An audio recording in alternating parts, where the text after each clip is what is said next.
Hello people, Deepan short movie റിവ്യൂയിലേക്ക് എല്ലാവർക്കും എൻ്റെ ഹൃദയം നിറഞ്ഞ സ്വാഗതം. റിവ്യൂയിലേക്ക് പോകാം.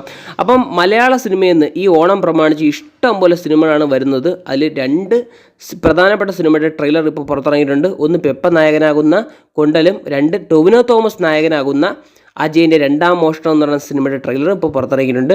കൊണ്ടല സിനിമയുടെ റിവ്യൂ ഞാൻ ചെയ്യുന്നതായിരിക്കും ആ ഷോർട്ട് വഴി. ഇത് നമ്മൾ അജയൻ്റെ രണ്ടാം മോഷണം എന്ന് പറഞ്ഞ ട്രെയിലറാണ് ഞാൻ ചെയ്യുന്നത്. 2 മിനിറ്റ് 43 സെക്കൻഡ്സുമാണ് ട്രെയിലർ ലെങ്ത് വരുന്നത്. ഒരു ഭംഗിയുള്ള ഗംഭീരമായിട്ടാണ് വരാൻ പോകുന്നത് ഈ പ്രാവശ്യം. കാരണം ടൊവിനോ തോമസ് 3 വ്യത്യസ്തമായ കഥാപാത്രങ്ങളുടെയാണ് ഈ സിനിമയിൽ വരുന്നത്. ഒന്ന് അജയൻ, മണിയൻ, പിന്നെ കുഞ്ഞിക്കേളു. ഇതിൽ നമ്മുടെ മണിയനും കുഞ്ഞിക്കേളുവിൻ്റെ കഥാപാത്രം നല്ല വൃത്തി ചെയ്തു വെച്ചിട്ടുണ്ട്. പക്ഷേ എന്നെ ഇതിൽ അട്രാക്ഷൻ ഏറ്റവും കൂടുതൽ ചെയ്തിട്ടുള്ളത് മറ്റേ അജയൻ എന്ന് പറയുന്ന കള്ളൻ്റെ ക്യാരക്ടറാണ്. ഗംഭീരമായിട്ട് വന്നിട്ടുണ്ട്. കാരണം വെച്ചാൽ തീപ്പൊരി പെർഫോമൻസാണ് ട്രെയിലറിൽ കാഴ്ചവെച്ചിരിക്കുന്നത്. ഹരിപുരം എന്ന് പറയുന്നൊരു സ്ഥലത്ത് നമ്മൾ ഈ ഉൽക്ക വന്ന് വീണ് ഒരു സൂപ്പർ ശക്തി കിട്ടുന്നതാണ് എനിക്ക് തോന്നുന്നത്. അല്ലാതെ അജയന് ഇത്ര ഓടാനുള്ള ശക്തി എവിടെ നിന്ന് കിട്ടുന്നതാണ് എൻ്റെ ചോദ്യം. കാരണം വെച്ചാൽ ആ തീപ്പന്തോക്കം അണച്ചുകൊണ്ട് പോകുന്ന സംഭവം എന്ന് വെച്ചാൽ ഒരു മിന്നൽ മുരളി ഫീൽ പോലെ എനിക്ക് തോന്നിയിട്ടുണ്ട്. ഗംഭീരമായിരിക്കും. കാരണം ആ വോയിസ് മോഡുലേഷൻ, ആ ട്രെയിലറിൻ്റെ അവസാനം വന്ന കള്ളനാണോ അതോ പോലീസാണോ ആദ്യം വന്നതെന്ന് ചോദിക്കുള്ള ആ വോയിസ് മോഡുലേഷൻ ഗംഭീരമായിട്ട് വന്നിട്ടുണ്ട്. കാരണം വെച്ചാൽ നല്ല തിയേറ്റർ എക്സ്പീരിയൻസ് ചെയ്യുന്ന ഒരു സംഭവങ്ങളെല്ലാം ഉണ്ടായിരിക്കും. ടൊവിനോ തോമസ് പറഞ്ഞിട്ടുണ്ട് ഇത് ട്രെയിലറാണ്, ട്രെയിലറിൽ ഇല്ലാത്ത സാധനങ്ങൾ സിനിമയിൽ ഇഷ്ടം പോലെ ഉണ്ടെന്ന്. പിന്നെ ആക്ഷൻസ് ഗംഭീരമായിട്ട് വന്നിട്ടുണ്ട്.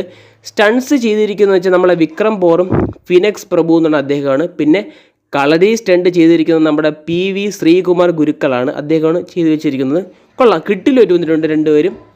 പിന്നെ നമ്മുടെ മ്യൂസിക് വർക്കും BGM അത് ദീപു നൈന തോമസ് എന്നാണ് അദ്ദേഹം. കിഡിലായിട്ട് വന്നിട്ടുണ്ട് ബാക്ക്ഗ്രൗണ്ട് മ്യൂസിക് എല്ലാം. അപ്പം എങ്ങനെ പോയാലും ഇപ്പം മലയാള സിനിമയുടെ ഒരു ട്രെൻഡ് വെച്ചാണെങ്കിൽ ഒരു ഹൈ പോസിറ്റീവ് റെസ്പോൺസ് എന്ന സിനിമയ്ക്ക് ഒരു 100-150 കോടിക്ക് പുട്ടുപോലെ കയറാൻ കഴിയുന്ന ഒരു സിനിമയായിരിക്കും അജയൻ്റെ രണ്ടാം മോഷണം എന്ന് പറഞ്ഞ സിനിമ. അതാണ് ഇപ്പോൾ നടന്നുകൊണ്ട് ഇപ്പം മലയാള ഇൻഡസ്ട്രി എന്ന് പറയുന്ന ഒരു പീക്ക് ലെവലിലാണ് നിൽക്കുന്നത്. ഏത് സിനിമയാണോ ഒരു 100-200 കോടിയൊക്കെ കഴിഞ്ഞ് പോകുന്ന ഒരു പവറുള്ള സിനിമ റെസ്പോൺസ് വന്നു കഴിഞ്ഞാൽ കിട്ടില്ല, ഒരു ഹൈ റെസ്പോൺസ് വന്നു കഴിഞ്ഞാൽ, പോസിറ്റീവ് റെസ്പോൺസ് വന്നു കഴിഞ്ഞാൽ കിട്ടില്ല, ഒരു സുഖമായിട്ട് കയറി പോകുന്ന ഒരു ട്രെൻഡിങ് കാലമാണ് ഇപ്പം. അപ്പോൾ അജയൻ്റെ രണ്ടാം മോഷണം എന്ന് പറഞ്ഞ സിനിമയ്ക്ക് ഇഷ്ടം പോലെ ടൊവിനോ തോമസ് പണിയെടുത്തിട്ടുണ്ടെന്ന് തന്നെ പറഞ്ഞിട്ടിരിക്കുന്നു. അദ്ദേഹം കഷ്ടപ്പെട്ടിട്ടുണ്ട് നല്ല വൃത്തിയെ.